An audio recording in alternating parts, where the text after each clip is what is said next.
আসসালামু আলাইকুম রহমতুল্লাহ বারকাতু। আমার ইরাক প্রবাসী ভাই বন্ধুরা ও আমার বাংলাদেশের ভাই বন্ধুরা সবাই কেমন আছো?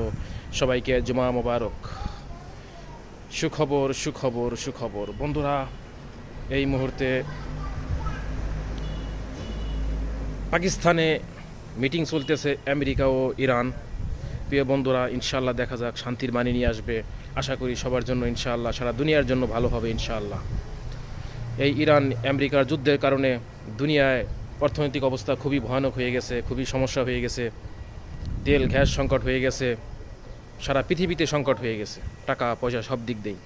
ইনশাআল্লাহ দেখা যাক কোনো ব্রেকিং নিউজ নিয়ে আসে কিনা। এই মুহূর্তে চলতেছে ইরান আমেরিকা ইসরায়েল পাকিস্তানে ইসলামাবাদে মিটিং চলতেছে। দেখা যাক ইনশাআল্লাহ শান্তির বাণী নিয়ে আসবে ইনশাআল্লাহ, আশা করি সবাইকে। এবং আমাদের ইরাক প্রবাসী ভাইদের জন্য অনেক অনেক শুভকামনা রইল। ধন্যবাদ।